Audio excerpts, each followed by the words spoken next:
Hello unicorns, welcome back to my YouTube channel. For those who are new here, thank you so much for probably bumping into one of my videos. It's my very hope that you'll go back and watch a number. I'm not sure if I'm up to 10 videos, but yeah, go find out how many they are and probably watch. You might learn a thing or two about different things and perspectives. What I do share here mostly is about my life experiences, but being a queer person who lives in Kenya, most of the content is certainly queer. And then other than that, also being the fact that I'm a human rights defender and activist, and I'm also a black queer intersectional feminist, then a lot of my activism work and a lot of my feminism work to accompany a lot of my LGBTIQ community activism and work. Like I said, thank you so much for coming to my channel. I call all my peeps, all my subscribers, I call them unicorns, because everyone should have an opportunity in life to live their life as a unicorn, basically to just have that right to make choices on your life and to have those choices be respected regardless of where people stand when it comes to their opinions about who you are and how you live out your life. Now, today, surprisingly, most of you think I've already spoken about my coming out story. Well, I have to my friends, to my close friends and everything. And oftentimes when you're speaking about coming out stories, you're not speaking about friends. And for me, one of the weirdest things is that even before I came out to my family, my friends knew about my sexuality well before. And true to the word, I have friends that I no longer talk to now anymore. And then I have those that have created afresh, then I have those that have become family. I'm on a roll of recruiting new family members, because if there's one thing I've come to learn is that despite being born in the same family and having probably the same DNA in your blood that flows in your veins, you gotta have people who choose you, which is very important. The reason I feel like it's important to do this video is because there's gonna be something that you'll be reading online and everything, and so maybe just to marry the two and to see where the story is coming from. And the first video I did about coming out was predominantly just advising people on do's and don'ts as to why people should not come out, because I felt like I needed to do that because of one and most important thing, literally maybe the only thing why I thought that was important to do, was because of my coming out story.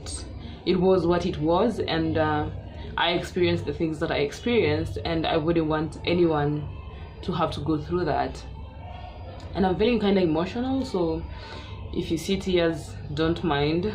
It happens from time to time and it's okay. And yeah, so my coming out story, I came out to my mom sometime last year for two reasons. My mom, because literally growing up, I've had only a close relationship with my mom. With my dad, it has just been there ish for a reason that most of you may or may not know if you've not watched my experience on Sheila Lives Out Loud channel. You can go find Bent But Not Broken. It's a story about my childhood, that you'll get to know more about that. And so it has just been there, not necessarily a relationship, just a father and a daughter existing in the same planet. And so for me, coming out to my mother was essentially important because it felt like I'm coming out to the one person that I look up to. And in the past, even having conversations and sitting in places where you ask who is the one person that you look up to, who is the one person that is your role model, oftentimes not oftentimes, most of the times, there was a list of people I looked up to, but my mom always sat top because I've had the life that I've had. It has had its own share of challenges and everything. And for me, in as much as, especially from the family perspective, in as much as a lot of things happened between my mom and my dad, it was really fundamental to see my mom staying consistent during that phase of my life. And for me, it was really, really important. And so, yeah, that kind of was the reason why I found it important to come out, because I first of all, it was really tiresome to walk on eggshells, to always feel like I have to tiptoe around when it comes to who I am and my sexual identity. And then, you know, when you love someone and you develop that relationship where you tell them honestly about your life, and there's that one thing that is important to you but you can't tell, you always feel like you need to go back and do it.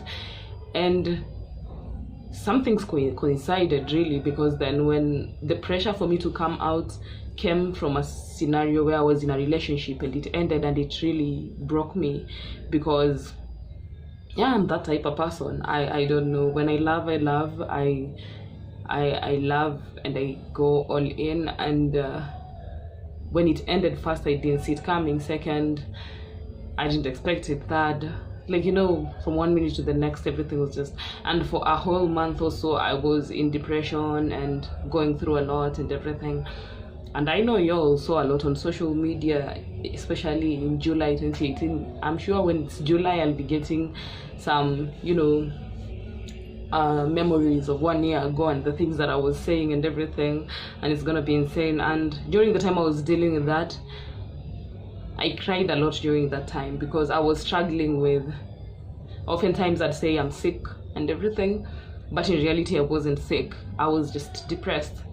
I was depressed because the reason I do well with rejection is because rejection really affects me, in the sense that I feel like every time I try to aspire to be something or someone in life, there's this thing that life does to me and it just kind of rejects me.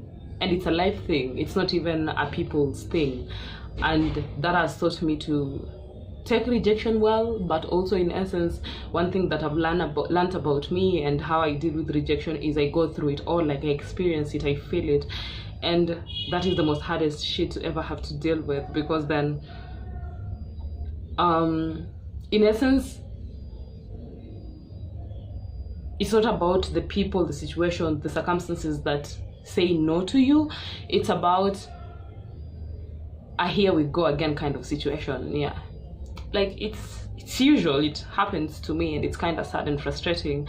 And when I was dealing with that, I didn't know how to explain myself, and I struggled a lot. And because as an activist, as a feminist, you always have to show up and always, you know, like literally, often when people ask me, so what do you do, I tell them I'm a feminist and an activist, and people ask me other than that, I'm like, that is a fucking full-time job. You literally, when you're a feminist and an activist, there's always something to do. Even when in your silent corner of meditation, you still have something to do.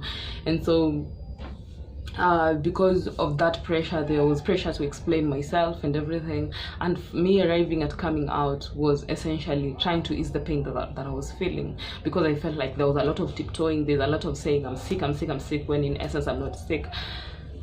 To being told go to the hospital, and knowing if I go to the hospital the only thing I'm going to be diagnosed with is depression, then I'm going to have to explain why I'm depressed. Then it will still, like literally, it's like a circular motion, it will still end up where it started from. And so I decided to come out. And when I came out to my mom, I think these are some of the hurtful things, very hurtful things I've ever experienced or ever had. First of all, she told me she didn't give birth to a boy, which I totally understand. I mean, interacting with other queer people, reading stories about people's coming out stories, watching YouTube videos, oftentimes there's this misconception that when you're coming out is because you want to transition. Transitioning is not wrong. For all those who know my politics and how I do my activism on LGBTQ rights, it's a free world. You know, everyone has a right to be whoever they want to be, and being a transgender person is one of the things you can be freely without having to fear anything. And so for me, when I heard that, there was mixed feelings. One of the feeling and emotion was that, oh, she actually understands the perspective. However, that's not who I am. I'm not trying to, I'm a person who loves my femininity, like to 100%. And that's why I think I don't like sticking to labels, because I feel like in a world where you love your femininity or masculinity or whatever it is you embrace about yourself, people try so hard to fit you in that box. And that's why I don't like boxes. I don't like, just because I love my femininity doesn't mean you should shove down all the social norms and heteronormativity about how women should carry themselves, yada yada yada. I carry myself the way Mary Liz carries herself. That's the only standard that exists. And so that's why I don't like boxes. So when she said that, it kind of hurt. It kind of hurt because of course I was not trying to be a boy, but for someone who has been in your life all your life, I mean, couldn't they have seen? I know I've been a tomboy all my life. I mean, I grew up with a brother, so hey, hello. But to be in my life all my life and not be able, I mean, if there's one work that my mom interacted with, that is my work, is me being an activist and speaking vehemently about equality, gender equality and women's rights and everything. And I don't know, it felt like I was invalidated in my whole existence as a woman, because I lived my life fully as a woman. I lived my life trying to exercise what it means to be a woman. I lived my life speaking woman. I lived my life experiencing what being a woman is. And just because I said I like women, it became that I wanted to be a man. Another thing that she said that really hurt, and I know my mom is religious and nobody wants to take anything away from anyone, but for the longest time, as long as I can remember, I have been transforming in my own person as a human being, and I don't identify as religious anymore, because the more I understand religion, the more I don't understand. Why? Because the more I understand that religion is meant to bring people together, the more I experience religion in the perspective of division, and I don't think I like that at all. So I separate myself from things that I don't like deliberately. And so when I told her and she told me I need to go to church and be prayed for, well, I hope you guys know, when someone is telling you to be prayed for and everything, unless it's something you're asking for yourself, that is conversion therapy, because then you're going to be put through a situation where they're going to ostracize you, they're going to say nasty things to you because of your sexuality. They're going to say how they're going to try and make you comprehend all the bad things that people associate with being queer, like, you know, you're a pedophile, you're a rapist, all these bad things that people associate with being a queer person, and that is conversion therapy. And so for me, that broke my heart. I guess being woke is a bad thing, because in understanding where, like, all the angles where that could come from, it really didn't sit well with me. And she, of course, went ahead and took a Bible, and she came and she wanted to pray for me, yada, yada, yada, and all these things. And yeah, and she was mad. And the other thing that she said that really now got me, not necessarily off guard, but got me thinking, like, is my whole existence as a human being, does it zero down to that? Was the fact that she asked me, is that why you're not gonna have children for me? And the whole time I kept asking myself in my head, these questions are not asking her. Some I asked her, of course, but most of these that I'm gonna say I didn't ask her. Was like, is my existence only about me getting married, bearing children? And that's basically it. Like, my status will matter if I improve her status on being a grandparent or something. And that shit kind of hurt a lot. Now, here's the thing. Me coming out and me ending up being driven out are totally separate scenarios, because the day it came out, we went for like a couple of days without talking.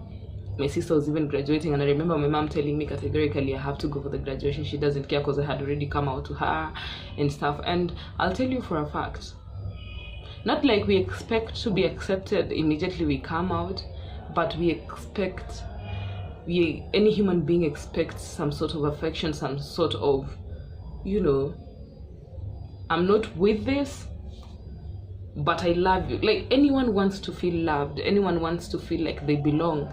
And if there's a time I felt like I don't belong, it was that time.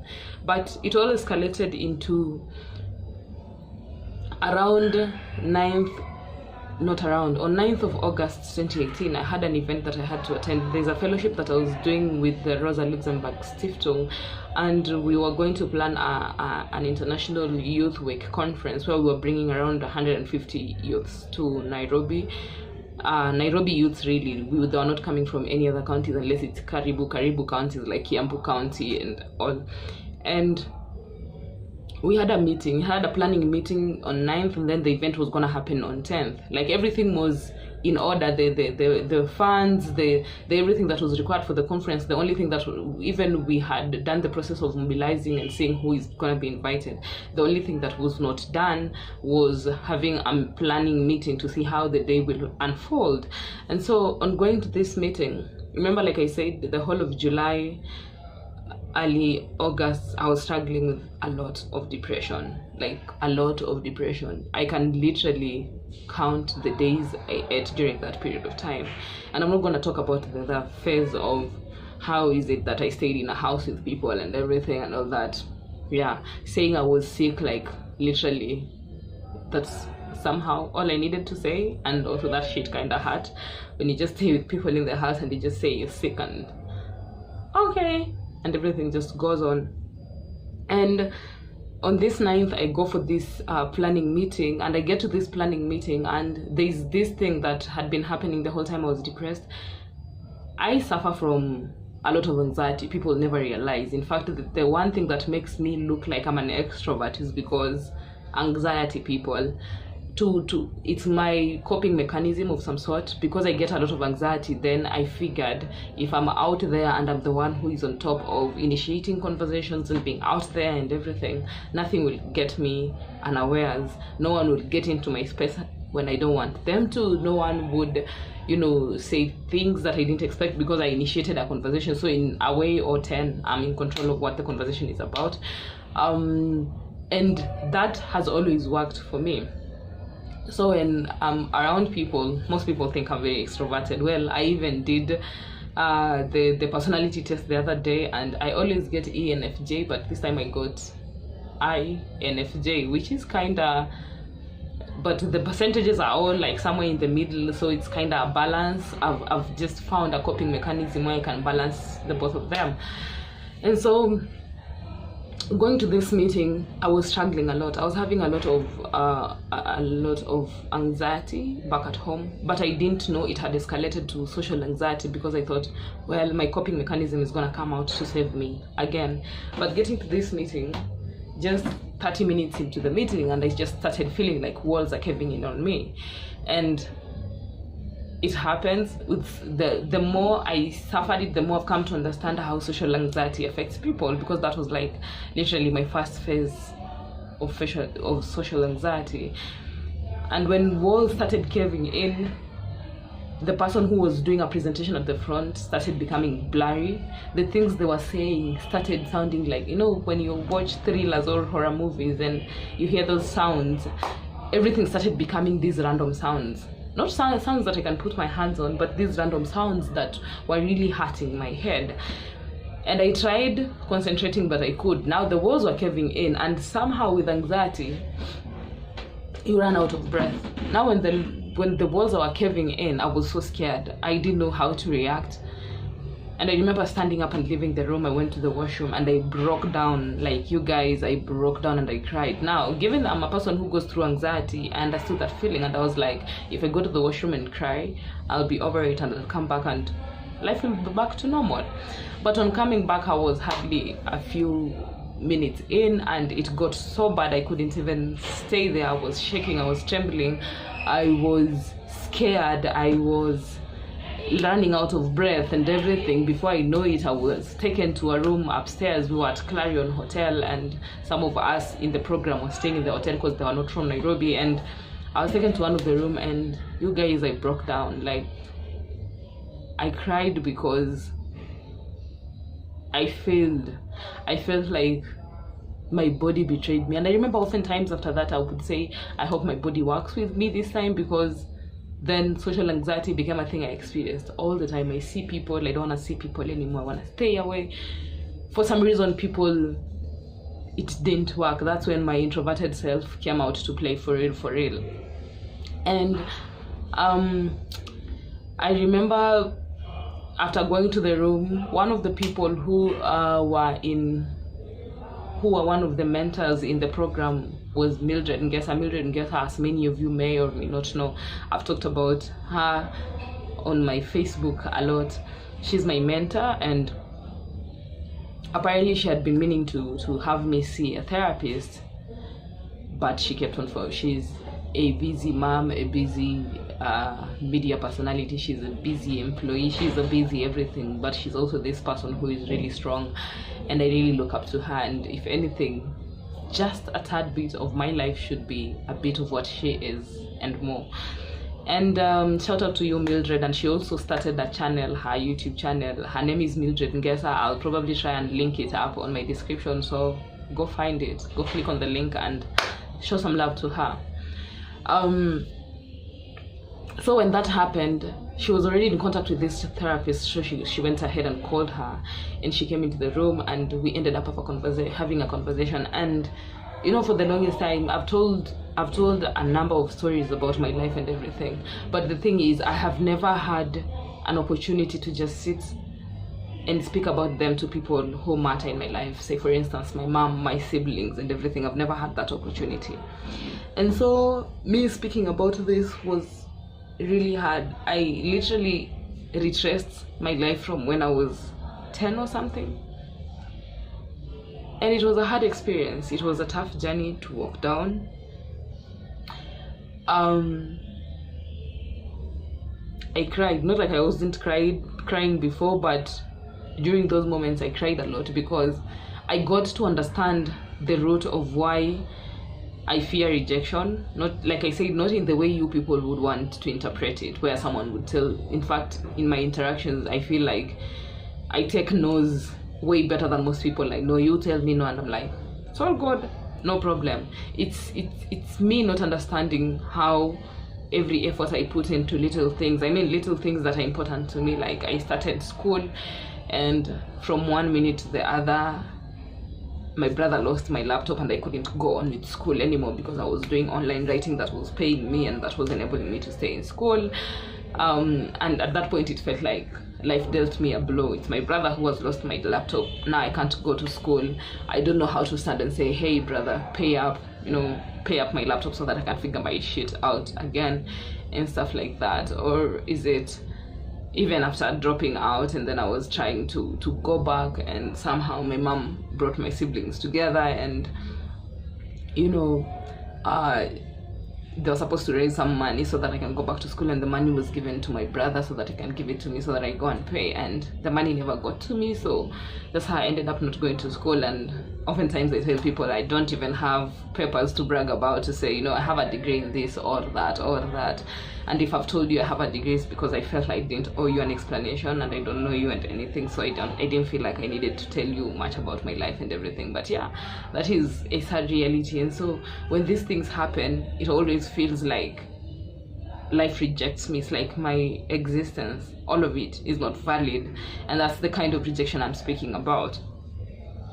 And so when I had a conversation with her, I remember at the end, it was a conversation that started around 10:30 in the morning, and we talked until I think 3 p.m. And by the time we were done, I fell asleep for like an hour or so because I was freaking tired. My mind was tired, my soul was tired, everything about the very strand of my existence was tired. But when I woke up, she had asked me already before I slept if anyone was at home, and of course my sister that I stayed with was at home, my older sister was at home, my mom was at home. Now this is the day where everything like went from 0 to 100, because she felt like, despite the fact that I was dealing with depression and coming out and feeling all rejected, especially by the only person who was really important in my life, all this trend of things that she put together were the reason I'm where I was, and she felt like that needed to be revisited and somehow in a way reconciled. And we went home, found my mom, found my two sisters. My one sister had her children. My other sister was pregnant. I hope she gave birth safely. And I hope she's doing okay with her child as well. And the saddest thing happened when we got home, because all these things that she was trying to, initially she didn't want to say anything because of patient doctor confidentiality, but I told her, at this point, it's all or nothing. Plus we are here, plus there's nothing to hide, so there's nothing to fear. And little by little, we started confronting all the truths and all the in-betweens. And for me, one thing that really broke me is the fact that, you see, when things happen to you when you're younger, you think all the decisions that were made were in your best interest, but you grow up and you know what the best choices are. And to have people in your family sit and use that opportunity to still make what you consider bad decisions for you, that really hurt.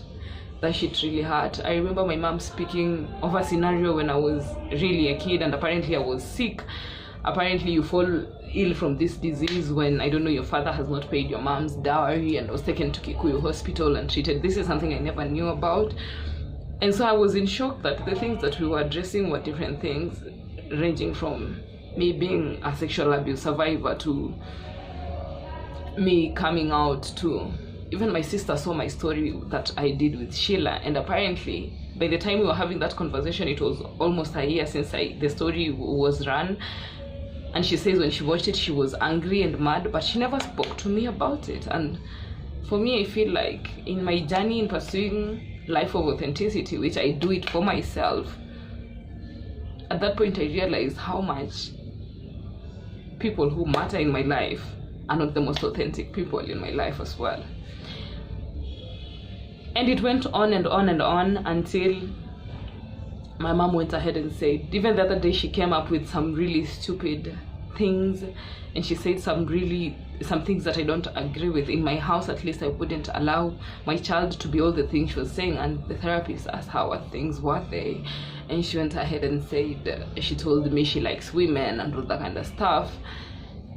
And I remember my sister, my older sister, my second born sister, coming in and going ahead and saying, oh, that is not accepted.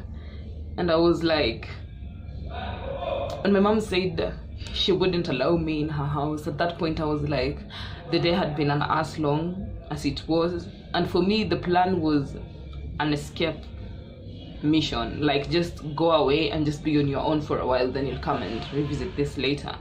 And I remember calling a friend of mine, Mercy. Shout out, hi Mercy. Mercy, for many who know me, is a good friend of mine, my best friend.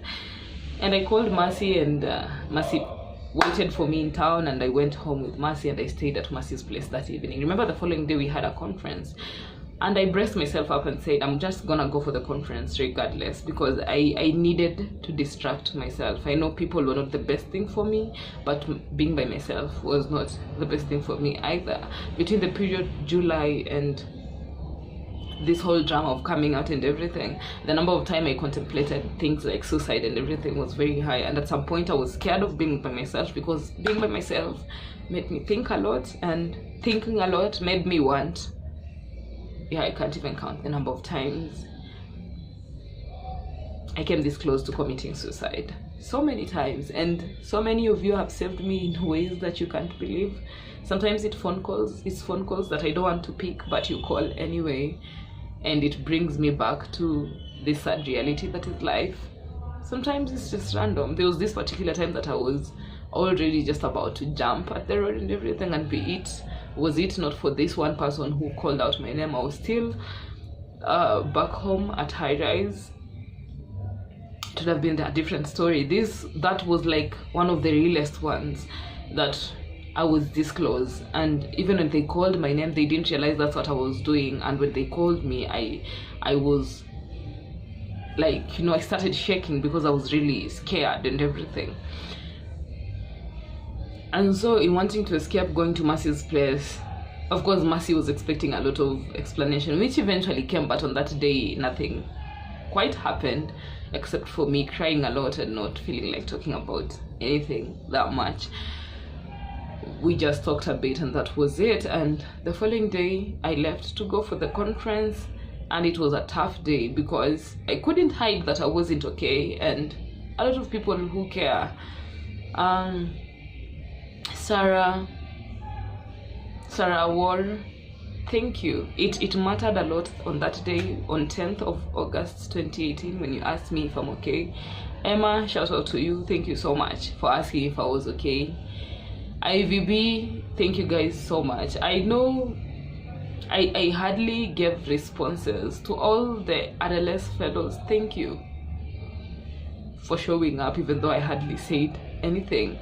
But it was just me not knowing how. For the first time, I never knew how to articulate anything, any emotion that I was feeling. And I guess maybe that's why it has taken this long for this coming out story to come, regardless of the fact that the channel has been in existence for 3 months now. And everyone would come up and ask me if I was okay, and at this point things were really terrible, because I remember when I left my house on 9th, I left my therapist there, and from there on, she's the one who was telling me, I've talked to them, they want you to come back, and so that you can talk things over and everything. But the one thing that really broke me that time was the fact that she would tell me that they want me to go back, but no one would call me to tell me the same thing. And this went on for a long period of time. There was a time even that my mom called my ex, because my mom had met my ex and she knew her as my friend. But when I was coming out, I told her my ex was actually my girlfriend the time she met her. And she called her to tell me that she wants to talk to me. And I kept on wondering, I've not blocked you. Why would you go ahead and call another person?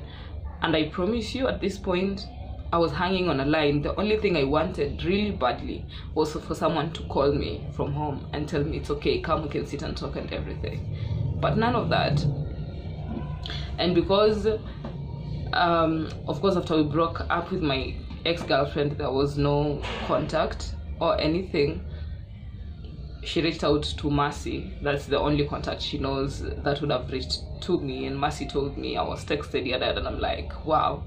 So from my mom, it took 2 people for a message to be delivered to me. A person who has not blocked her or anything. And I know this might sound probably a bit harsh to some people, probably a bit selfish to other people or anything. But it's experiences like this that have driven me to a place where I doubt I'm at a place where I want to hear anything about anything when it comes to my family. Because until today, it hurts when I speak about experiences of August last year. And to think about them, which is something I do constantly, it really, really pains me and hurts me a lot. The events that happened after, there was a scenario also. My mom called one of my friends and told them that she has been trying. In fact, the first time my friend asked her, how am I doing? Because it had been a minute. Like, I wasn't picking people calls. I'm always a person who communicates. In fact, I don't know, I think all people who are my friends, you're allowed to comment on the comment box. I'm always the friend who is always up in all other people's business, checking up on people.